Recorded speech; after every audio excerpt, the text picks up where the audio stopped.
The gun was already pointed at his chest before Jin Sang-kwon finished opening the door.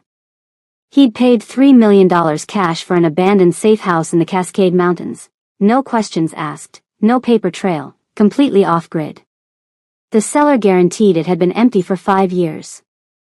Perfect for a man whose enemies were closing in from Seoul to Seattle. But the woman standing in his newly purchased kitchen didn't look like empty. She looked like survival.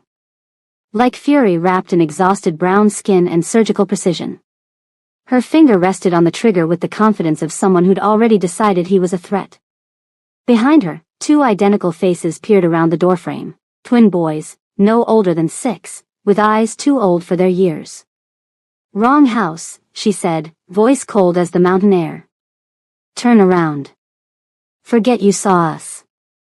Jin Sang didn't move.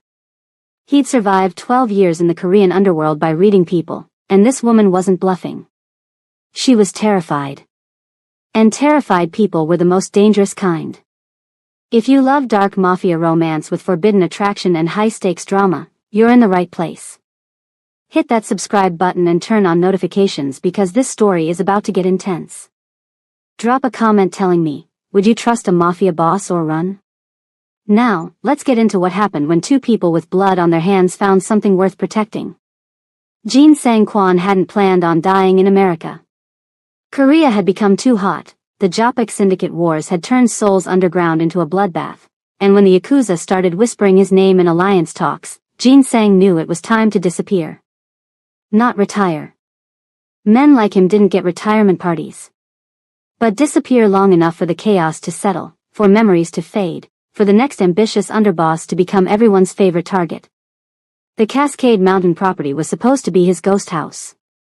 Remote enough that satellites barely registered it, tucked into 70 acres of pine and shadow 40 miles outside Portland. The previous owner, a Russian arms dealer who'd met an unfortunate end, had built it as a panic room with a view. Jin Sang had paid extra for the furniture to remain. For the generator. For the buried fuel tanks and the security system that didn't ping any legal grid. What he hadn't paid for was occupancy. The November rain had turned to sleet by the time his Range Rover climbed the final unmarked road. His lieutenant, Dae-young, sat in the passenger seat, hand resting casually on his concealed weapon, a habit from 20 years of keeping Jin Sang alive. "Smoke," Dae-young said, pointing. Jin Sang saw it. Thin, nearly invisible against the gray sky, but definitely smoke.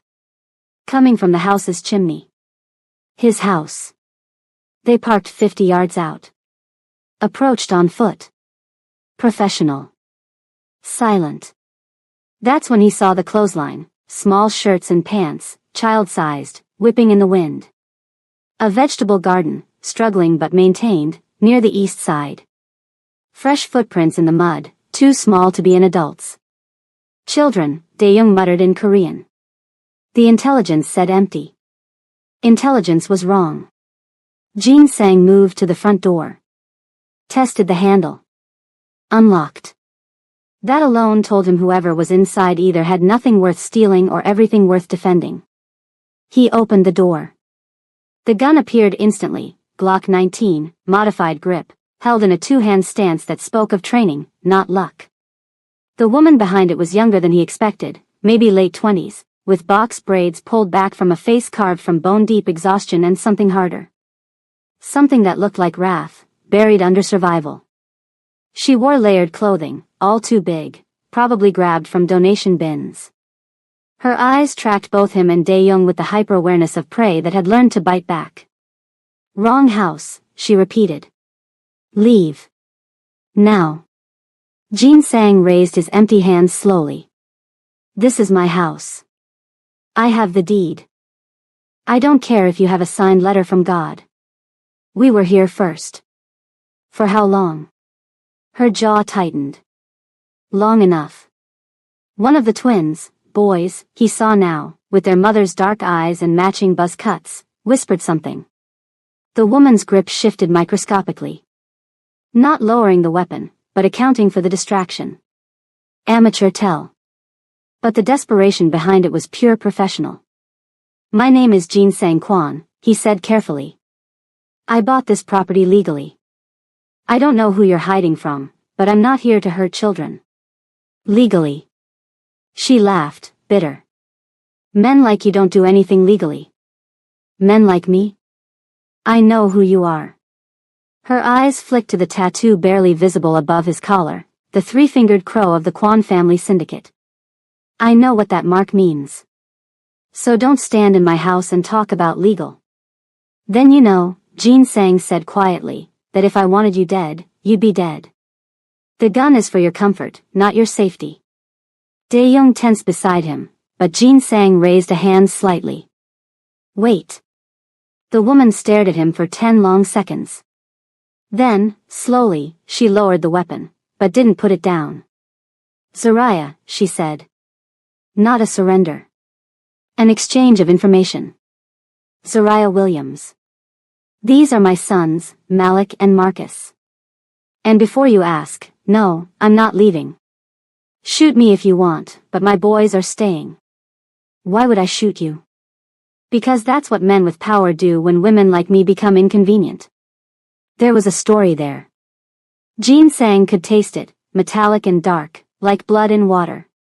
He lowered his hands. I came here to disappear, not to displace refugees. Tell me what you're running from. Why would I tell you anything? Because I'm a bastard, Ms. Williams, but I'm not wasteful. You've maintained this property. The garden, the structure, the chimney repair I can see from here. You've been useful. I respect useful. Respect. She said it like a curse. Is that what you call it in the Mafia? I call it leverage. You need a place to hide. I need information about who might know about this location. We can help each other. Or you could kill me and take what you want. Jin Sang smiled, cold and precise. If you believe that, you'd have shot me when I opened the door. You're many things, Ms. Williams, desperate, exhausted, clearly dangerous when cornered. But you're not stupid. So let's skip the theater and talk like adults. Zariah stared at him. Then, finally, she engaged the safety and set the gun on the table, within reach, he noted. Always within reach. They call me Black Widow, she said. Want to guess why? The story came out slowly, with Dae-young standing guard and the twins eating the instant noodles Jin Sang had Dae-young prepare from their supplies. Zariah spoke in the flat, affectless tone of someone who told this story to police, to lawyers, to empty rooms at 3 in the morning when sleep wouldn't come. Her husband, Terrence Williams, had been an accountant. Boring job, good man, loved his sons. He'd taken a contract position with a real estate development firm called Pacific Crest Holdings, legitimate on paper, but a front for laundering money from half a dozen criminal organizations, including the Brava, the Sinaloa pipeline, and a Korean syndicate with business interests in West Coast port cities. Terrence had been good at math. Too good. He'd noticed the patterns, the shell companies, the inflated invoices, the properties purchased with cash and left empty. He'd started documenting it. Quietly. Carefully. Not carefully enough. They made it look like a robbery, Zariah said, staring at nothing. Shot him outside our apartment. Took his wallet, his watch. Police wrote it up as wrong place, wrong time. But I knew. Because the day before he died, Terrence told me he'd found something bad. Something that connected the development company to human trafficking routes through the port of Seattle. Jin Sang went very still. Human trafficking? Container ships. False manifests. Women and children smuggled in from Asia, Eastern Europe, South America. Pacific Crest Holdings owned the warehouses where the containers were delayed for inspection. Except the inspections were bought off, and the cargo disappeared into the night. And your husband documented this. Everything. Financial records, shipping logs, photographs he took of the warehouse district. He was going to the FBI. Zariah's voice hardened. But someone found out. Someone always finds out. Where is the evidence now? She looked at him, eyes sharp. Why? So you can destroy it? Protect your friends? I don't have friends in human trafficking, Ms. Williams. I have standards. Standards. She laughed, harsh. You're a criminal. I'm a businessman in a criminal enterprise. There's a difference. I deal in protection, in territory, in money that was already dirty. Not in cages. Never in cages. His voice dropped to something colder than the mountain air. If your husband's evidence connects to the Kwan family business, I need to know. Because if my people are involved, they're acting without my sanction. And that's a problem I will solve personally. Zariah studied him. Weighing. Calculating. The evidence is hidden, she finally said. Encrypted files, physical documents. Terrence left me instructions before he died, where to find it, how to access it. But I can't use it. I went to the FBI, to the police, to a journalist. Within 24 hours, my apartment was raided by men with no badges. They tore everything apart. Told me if I talked, my sons would disappear into the same containers Terrence tried to expose. So you ran. I ran. Changed our names, burned through our savings, kept moving. 9 months of shelters and motel rooms and looking over my shoulder. Then I found this place. It was supposed to be abandoned. Forgotten. I thought. She shook her head. I thought we could finally breathe. Jean Sang looked at the twins, Malik and Marcus, eating noodles with the mechanical efficiency of children who'd learned hunger. 6 years old, maybe 7. The same age Jean Sang had been when his father introduced him to the family business with a knife and a lesson in loyalty. He'd sworn, back then, that he'd never let children suffer for adult sins. Some promises were harder to keep than others. The property deed, Zariah said suddenly. Who sold it to you? A shell company. Managed by a lawyer in Seattle. Pacific Crest Holdings? Jean Sang's expression didn't change, but Dae-young swore softly in Korean. No, Jean Sang said. But I can check the corporate registry. See who owns what. They own this land, Zariah said flatly. They sold you a safe house they've been using as a black site. I found zip ties in the basement. Industrial cleaning supplies. Soundproofing panels. The temperature in the room dropped 10 degrees. Jean Sang stood. Show me. This is getting darker than I expected, and we're only halfway through. If you're hooked, smash that like button. It tells me you want more stories like this. And comment below, do you think Jean Sang can actually protect Zariah, or is he part of the problem? Don't go anywhere, because what happens next changes everything. The basement confirms Zariah's story. Jean Sang stood in the middle of the concrete space, cataloging details with the professional detachment that had kept him alive in rooms much worse than this. The soundproofing panels were industrial grade, recently installed. The drain in the floor was too large, too well maintained. The hooks in the ceiling beam weren't for hanging tools. Dae-young examined the zip ties, commercial strength, bulk packaging, the kind bought in quantities that suggested repeated use. This was a holding facility, Dae-young said in Korean. Recent, maybe in the last year. And they sold it to me. Jean Sang's voice was silk over razor wire. Why? Maybe they stopped using it. Too remote, too hard to monitor. Or maybe, Zariah said from the stairs, she'd followed them down, gun back in her hand, they knew exactly who you were and wanted to see what you'd do when you found me. Jean Sang turned. Explain. You're Kwan Jean Sang. I looked you up after Terrence died, when I was trying to understand the players. You run the Pacific Northwest operations for one of the biggest Korean syndicates in the world. You've got legitimate businesses, political connections, enough money to buy silence. She descended the stairs slowly. But you've also got a reputation. You don't deal in human trafficking. You've killed men in your own organization who tried to start that pipeline. You've done your homework. I had to. Because when I saw that tattoo on your neck, I had about 5 seconds to decide if you were here to kill me or if you were my only chance at staying alive. And which did you decide? Zariah met his eyes. Still deciding. The moment stretched between them, dangerous, electric, weighted with the kind of tension that came from two predators circling each other, trying to determine if they were enemies or allies. Jin Sang broke it first. You're right about my reputation. Human trafficking is a line I don't cross. It's also a line I enforce. If Pacific Crest Holdings is operating in my territory without my knowledge, using my purchased property as a black site, then someone is moving against me. Or testing you, Zariah said. Explain. You disappeared from Korea.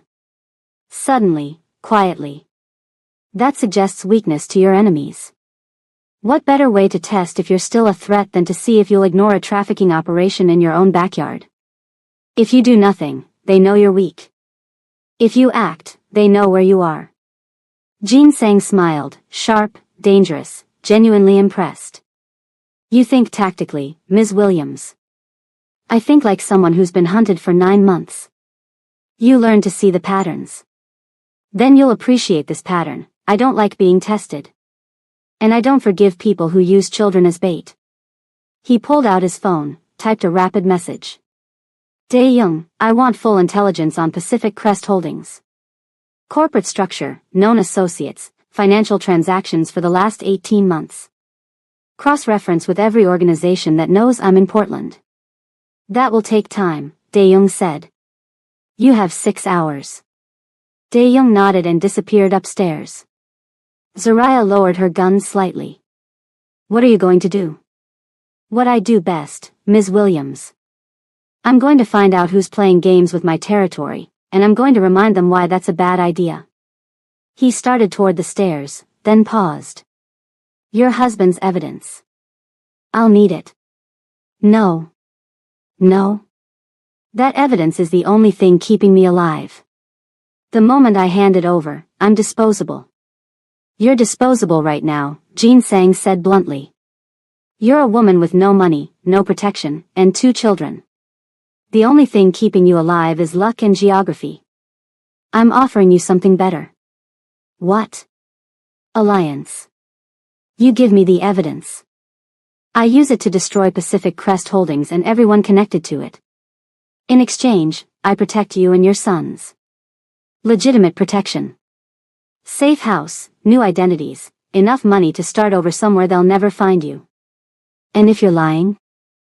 Then you die. But you're going to die anyway if you keep running on your own. At least this way, you have a chance. He met her eyes. And your sons have a future. Zariah's hand tightened on the gun. I don't trust you. Good. Trust is for fools. But you can trust this. I want the people who use my property for trafficking dead more than I want you dead. That makes us temporary allies. Use me, Ms. Williams. Before someone else finds you. She stared at him for a long moment. Then, the evidence is in a storage unit in Tacoma. Paid up for another 3 months under a false name. Give me the address. After you prove you're serious. After you show me you can actually protect my sons. Jin Sang smiled. Careful, Ms. Williams. You're negotiating like you have leverage. I do. You need what I have. That's leverage enough. He laughed, genuine, surprised, dark. I like you. That's unfortunate. Why unfortunate? Because liking people is a weakness in my world. And I can't afford weakness right now.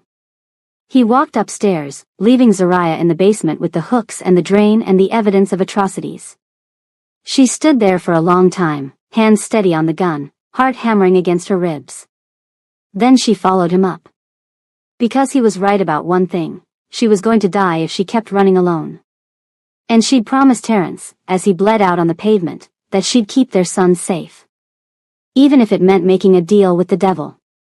Jin Sang spent the next 3 days proving himself. First, he moved Zariah and the twins into the main house, not the basement, not the cold eastern wing, but the master suite with the fireplace and the reinforced windows and the panic room hidden behind the bookshelf. He had Dae-young install a secondary security system, one that only Zariah controlled. Why? She'd asked, suspicious. Because if you don't feel safe, you'll run. And if you run, I lose access to the evidence. Pragmatism, Ms. Williams. Not kindness. But he'd also had medical supplies delivered. Good ones. And clothes for the twins, sized correctly. And food, real food, not just dried goods and canned soup. Malik had looked at the fresh fruit like it was treasure. Marcus had cried. Zariah had watched Jean Sang carefully, trying to reconcile the man who ordered executions with the man who remembered that 6-year-olds needed vitamin C. Second, Jean Sang made his move against Pacific Crest Holdings. It started with money, frozen accounts, disrupted transactions, shipments that mysteriously disappeared. He called in favors from judges, from port authorities, from the kind of people who owed him blood debts. Within 48 hours, Pacific Crest Holdings was hemorrhaging cash and credibility. Then came the meeting. Jean Sang arranged it for neutral ground, a private room at an upscale restaurant in downtown Portland. He brought Dae-Young and 2 other lieutenants.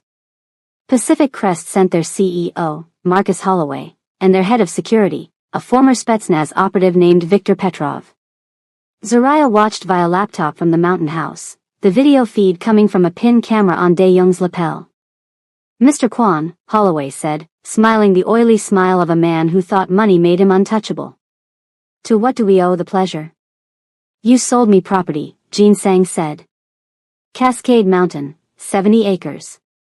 $3 million, cash. I remember. Beautiful land. I hope you're enjoying it. I am. Except for the soundproofing panels in the basement. And the industrial drain. And the hooks. Jean Sang's voice didn't rise, didn't sharpen. It simply existed, cold and factual. Want to explain what I bought, Mr. Holloway? The smile faltered. I don't know what you're talking about. Then let me educate you. Jean Sang slid a folder across the table. Shipping manifests. False customs declarations. Photographs of containers that were supposed to hold electronics but actually held people. All of it connected to warehouses your company owns. Holloway didn't open the folder. That's absurd. We're a real estate development firm. You're a money laundering front for human traffickers. And you've been operating in my territory without permission. Your territory? Holloway's voice rose. You don't own Portland. No. But I own the silence that lets businesses like yours exist. And I'm withdrawing that service. Viktor Petrov leaned forward, hand moving toward his jacket. Dae-Young was faster, gun out, aimed, ready. Jean Sang didn't even blink. Before you do something stupid, Victor, understand this. I have evidence connecting Pacific Crest Holdings to 17 shipping containers, 43 missing women and children, and a corruption network that includes 3 customs officials and a federal judge.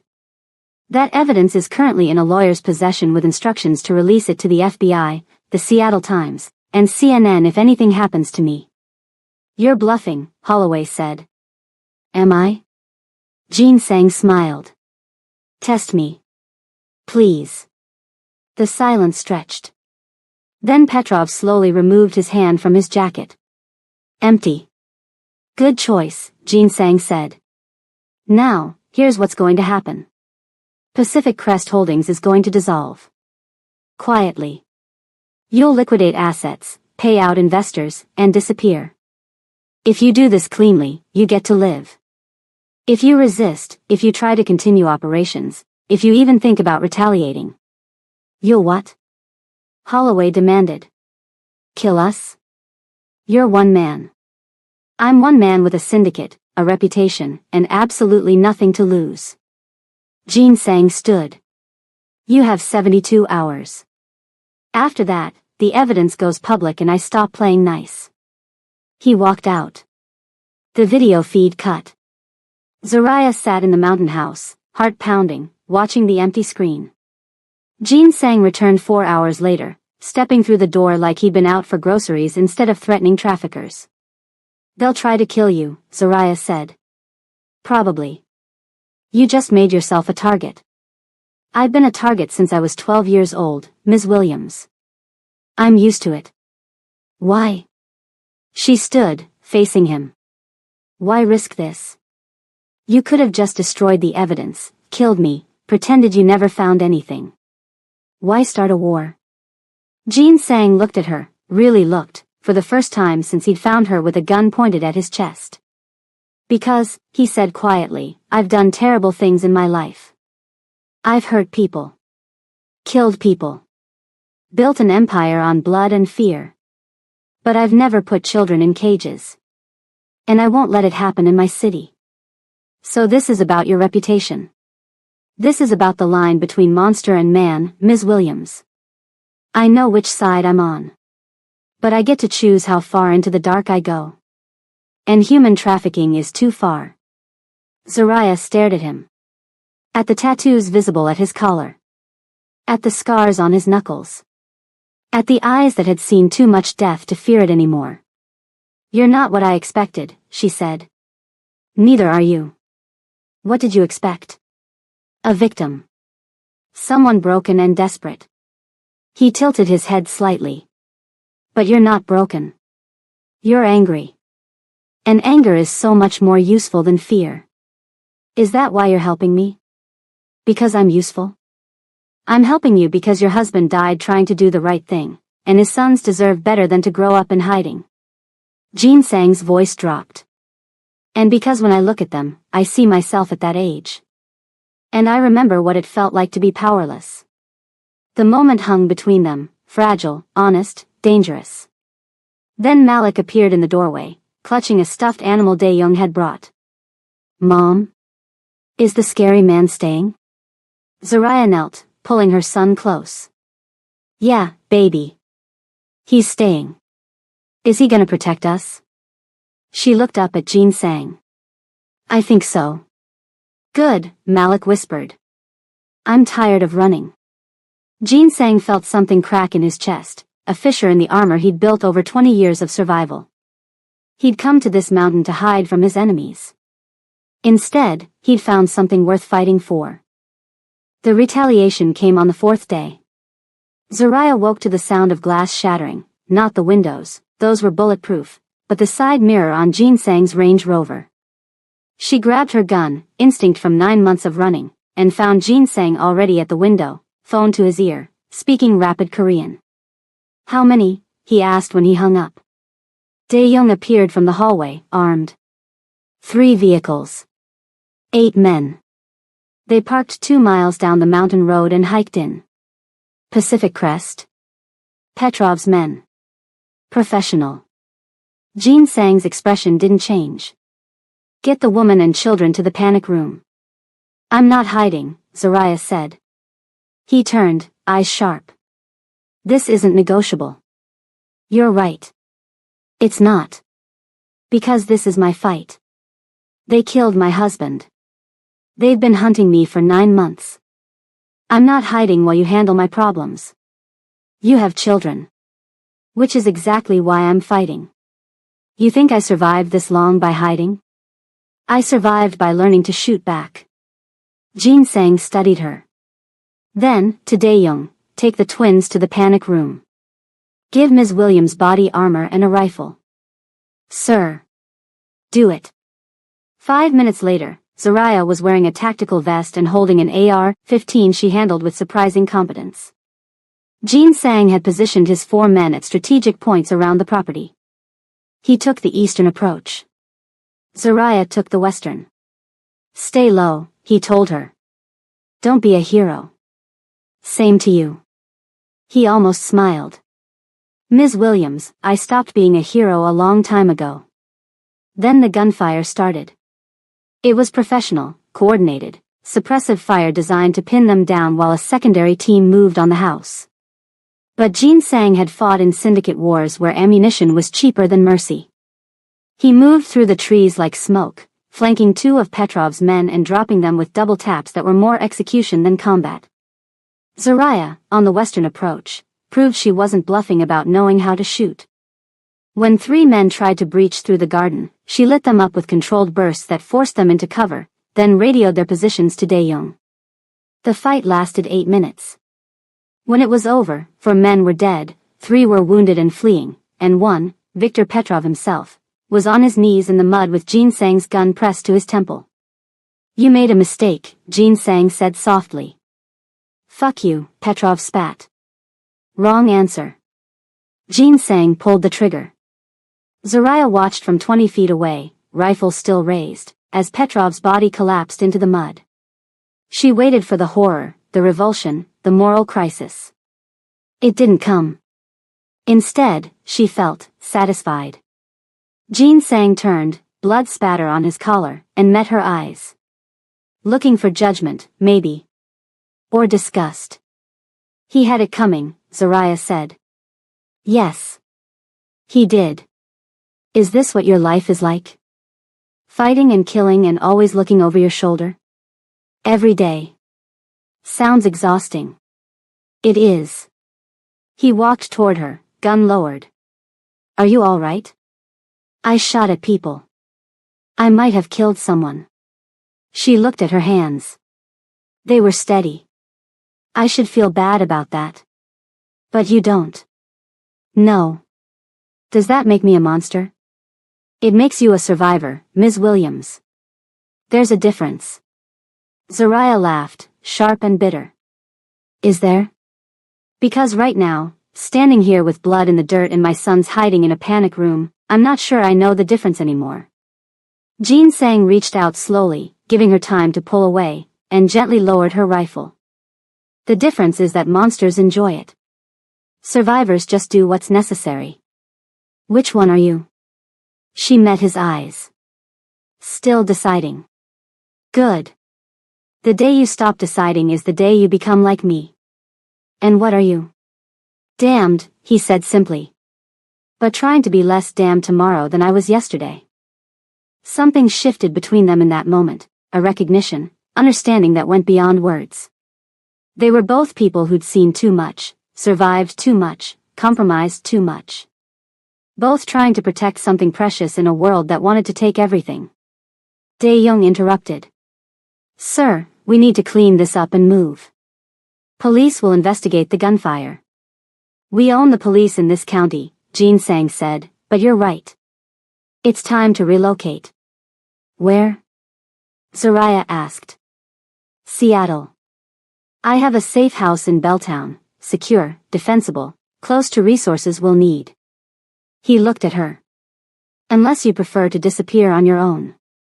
With Petrov's people hunting me? And Pacific Crest still operational? I'll dismantle Pacific Crest within the week. But it will be loud. Public. The kind of attention that makes enemies. Good, Zaraya said. Let them come. I'm done running. Jean Sang smiled, a real smile this time, sharp and dark and genuinely pleased. Black Widow indeed. The Seattle safe house was a penthouse in a building Jean Sang owned through 3 shell companies. Bulletproof windows, reinforced doors, enough security to make a paranoid dictator feel safe. Malik and Marcus adjusted with the resilience of children who'd learned that home was wherever mom said it was.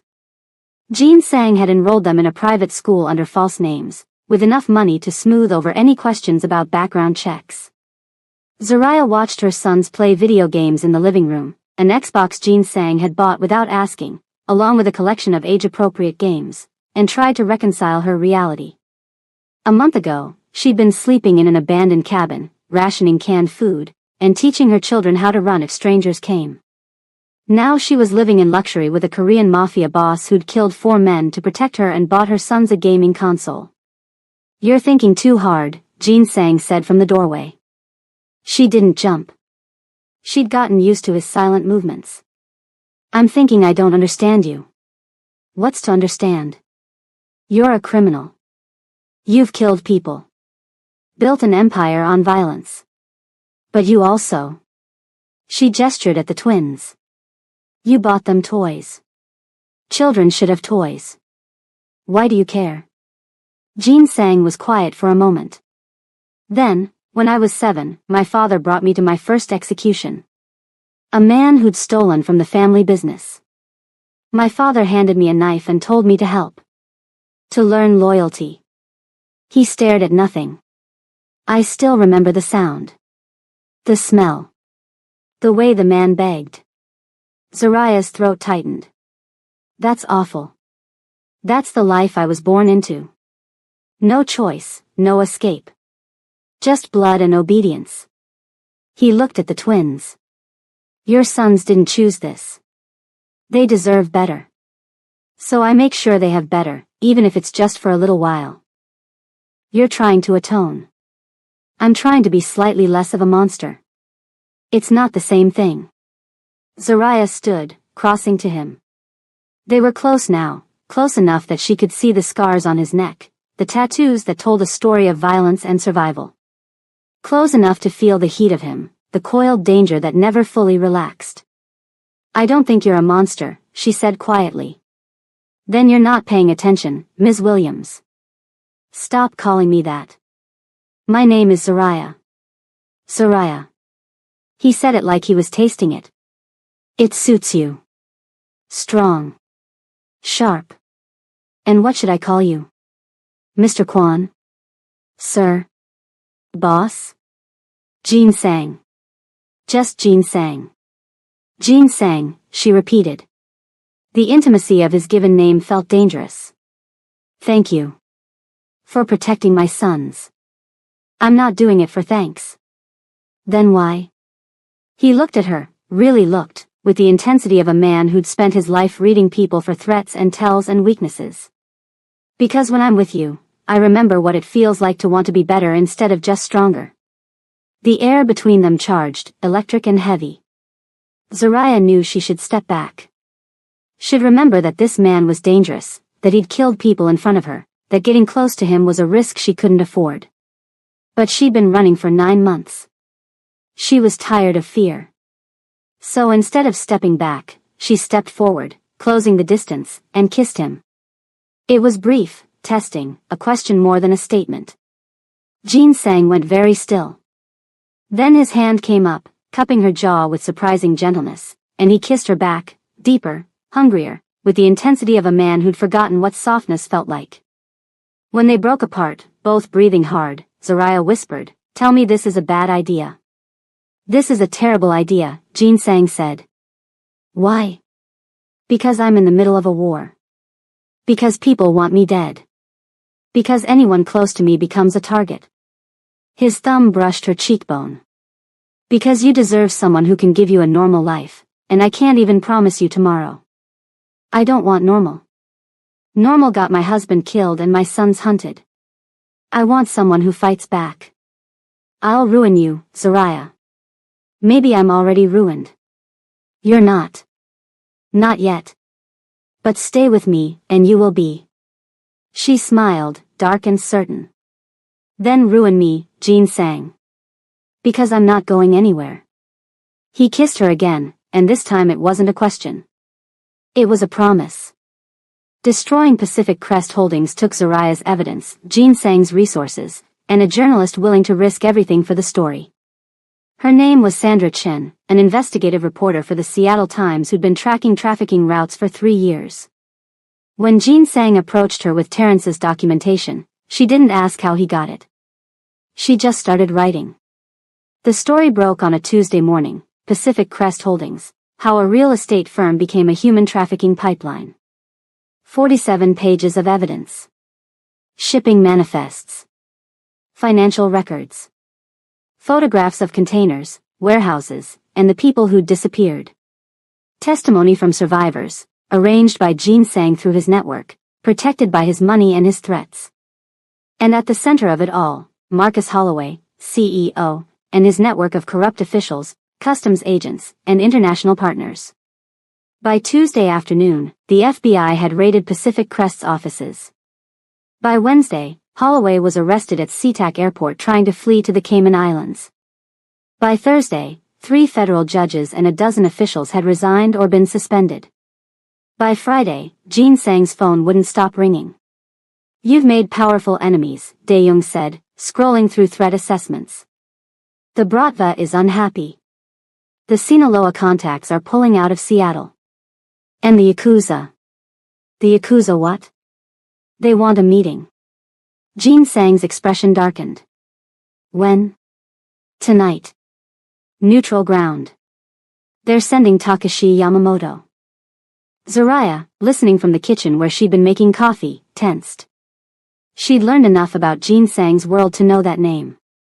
Takashi Yamamoto wasn't just Yakuza, he was the Yakuza, the Oyabun who controlled the entire West Coast operation. What do they want? She asked. To find out if I'm weak or if I'm insane, Ginseng said. Destroying Pacific Crest hurt their money pipeline. They'll want compensation. Or blood. And if you don't give them either? Then we go to war with the Yakuza. Which means a lot of people die, including possibly us. Zaraya set down her coffee. Can you win? Maybe. If I'm willing to burn everything I've built and turn Seattle into a war zone. He looked at her. Is that what you want? More violence? More death? I want my sons safe. Then I'll meet with Yamamoto. Try to negotiate. And if negotiation fails? Then I'll kill him and deal with the consequences. Zaraya crossed to him, taking his face in her hands. You don't have to do this alone. Yes, I do. This is my world, Zaraya. My choices, my sins. I won't drag you deeper into this. Too late. I'm already here. And I'm not letting you walk into a meeting with the Yakuza without backup. You're not coming. The hell I'm not. They stared at each other, stubborn, fierce, both unwilling to bend. Finally, Ginseng sighed. You stay in the car. Armed, with Dae-young. If anything goes wrong, you drive away and don't look back. Fine. I mean it, Zaraya. If I die, you take your sons and disappear. Use the accounts I've set up. The new identities. Don't try to avenge me. Just survive. You're not going to die. Probably not. But if I do, promise me you'll run. Zaraya kissed him, hard and desperate. I promise.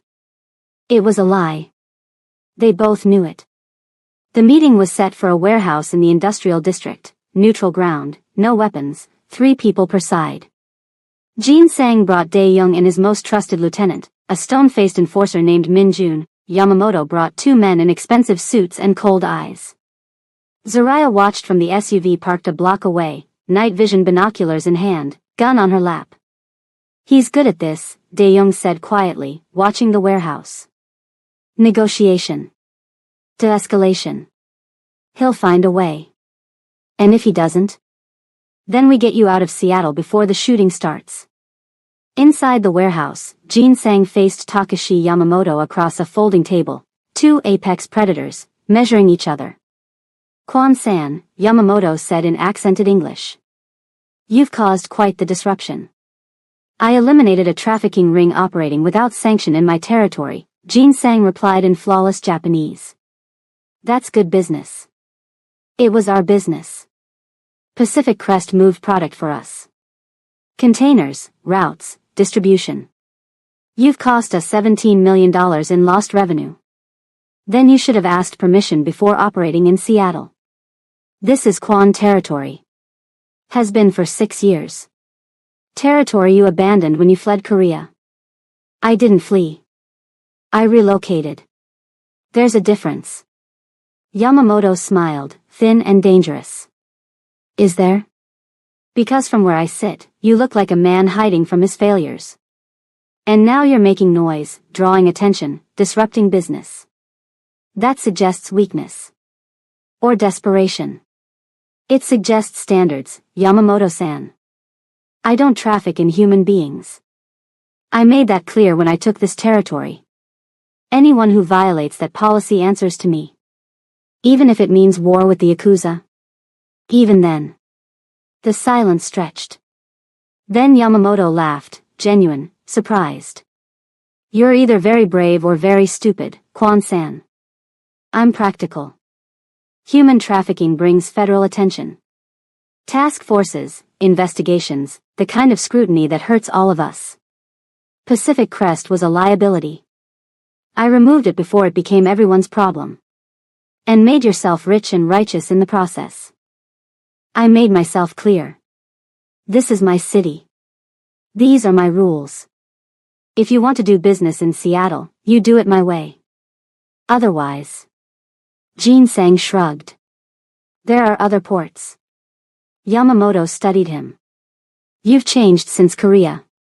You used to be more flexible. I used to be a lot of things. Now I'm just tired of cleaning up other people's mistakes. Or perhaps, Yamamoto said softly, you found something worth protecting. I hear you have a woman. African American, 2 children. Living in your penthouse. Jin Sang's expression didn't change, but his hand moved fractionally closer to the gun hidden at his back. Careful, Yamamoto-san. You're about to make this personal. It's already personal. You cost me money. I want compensation. Name your price. The woman. And the evidence she has. No. Then we have a problem. Yes, Jin Sang said quietly. We do. Outside, Zaraya saw the body language shift, Jin Sang's shoulders tightening, Yamamoto's men reaching for weapons. Something's wrong, she said. Dae-young swore. He's going to fight. Then so am I. Zaraya opened the car door. Wait. But she was already moving, rifle in hand, crossing the street toward the warehouse with the lethal purpose of a woman who'd made her choice. She kicked open the side door just as guns were drawn. Nobody move, she shouted. Every head turned. Zaraya stood in the doorway, AR-15 raised, aimed at Yamamoto's head. I'm the woman you're talking about. The Black Widow. And if you think I'm some kind of leverage, you're stupider than you look. Yamamoto's eyes widened. Then he smiled. Ah. The famous Black Widow. You're younger than I expected. And you're older. But my bullet doesn't care about age. She stepped forward. Here's what's going to happen. You're going to leave Seattle. You're going to write off your losses. And you're going to spread the word that Jin Sang Kwon is not weak, not desperate, and definitely not someone you fuck with. Or what? Or I release the rest of my husband's evidence. The files he compiled on Yakuza operations. Shipping routes, money laundering networks, political contacts. All of it. To the FBI, the DEA, and every journalist I can find. Yamamoto's smile faded. You're bluffing. Am I? She pulled a USB drive from her pocket, tossed it on the table. That's a sample. Bank transfers connecting the Yakuza to Pacific Crest. Enough to start a federal investigation that will gut your West Coast operations.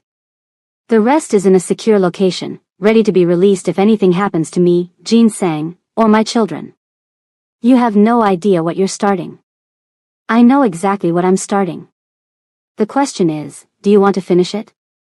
Because I've got nothing to lose, Yamamoto-san. They already killed my husband. Already hunted my children. I'm not afraid of you. I'm just angry.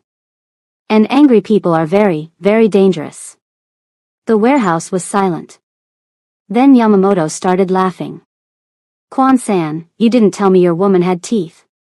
You didn't ask, Jin Sang said, eyes on Zaraya with something that looked like pride and fury and desire all mixed together. I like her, Yamamoto said.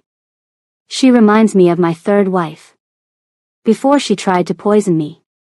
Flattering, Zaraya said dryly. Yamamoto stood. Very well, Black Widow. You've made your point. I'll withdraw from Seattle. Write off the losses. Consider it a gesture of respect for your audacity. And the threats against us? Rescinded. You and Kwon-san have earned a ceasefire. For now. He looked at Jin Sang. But if you disrupt my business again, Kwon-san, I won't be so generous. Understood. Yamamoto and his men left. The moment they were gone, Jin Sang turned to Zaraya. What the hell were you thinking? I was thinking you might need backup. I told you to stay in the car. And I told you I'm not hiding anymore. She lowered the rifle. We're partners, Jin Sang. In this fight, in this life. You don't get to protect me by shutting me out. You could have been killed. So could you. But we weren't. Because we're stronger together. Jin Sang stared at her. Then he pulled her into a fierce kiss, one hand tangled in her braids, the other gripping her waist like she might disappear. "You're insane," he muttered against her mouth. "You're one to talk." "I'm serious, Soraya." That was reckless and dangerous, and it worked. Yamamoto backed down. "This time. But you've made yourself a target." "I was already a target. Now I'm a target with teeth." She smiled. "The Black Widow, remember?" Jin Sang laughed, helpless and bewildered. "What am I going to do with you?" "Love me," Soraya said. "If you're brave enough." He kissed her again, and it felt like a vow. 6 months later, Seattle belonged to them. Pacific Crest Holdings was ashes and federal charges. The trafficking routes were dismantled. The survivors were relocated, compensated, and protected by a network Jin Sang had built using Terrence's evidence and Zoraya's fury. Malik and Marcus thrived in their new school. They'd stopped flinching at loud noises. Started laughing again. Marcus wanted to be a scientist.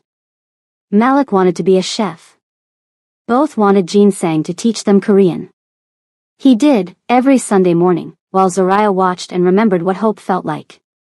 The penthouse was home now, not a safe house, not a hiding place, but home. With family dinners and homework battles and the ordinary chaos of children growing up loved. Jin Sang still ran his empire. Still made hard decisions and dirted his hands. But he came home to Zoraya every night and slowly, carefully, let himself believe in tomorrow.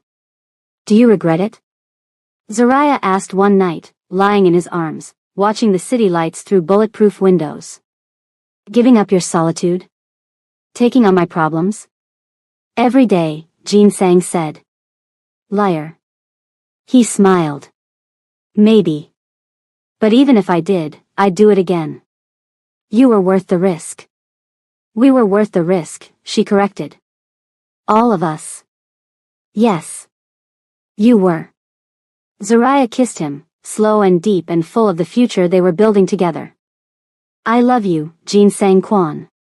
Even though you're a criminal and a killer and terrible at cooking. I love you too, Zoraya Williams. Even though you're stubborn and reckless and have terrible taste in men. You're not that terrible. I'm a Korean Mafia boss. And I'm the Black Widow. We're a matching set." He laughed, genuine and free, and held her tighter. Outside, Seattle glittered, a city built on rain and coffee and secrets, where a Korean gangster and an African-American widow had found something worth fighting for. Not redemption. Not forgiveness. But something close enough to love that it felt like home. And in the end, that was enough. And that's how a billionaire Korean mafia boss and a Black Widow found their way out of the darkness and into something that looked like love. If this story gave you all the feels, hit that like button and subscribe for more dark romance and mafia drama. Drop a comment telling me, Team Jin Sang or Team Zoraya? And let me know what kind of story you want next, more mafia romance? Forbidden love? Enemies to lovers? I read every comment. Until next time, remember, sometimes the most dangerous love stories are the ones worth fighting for. I'll see you in the next one.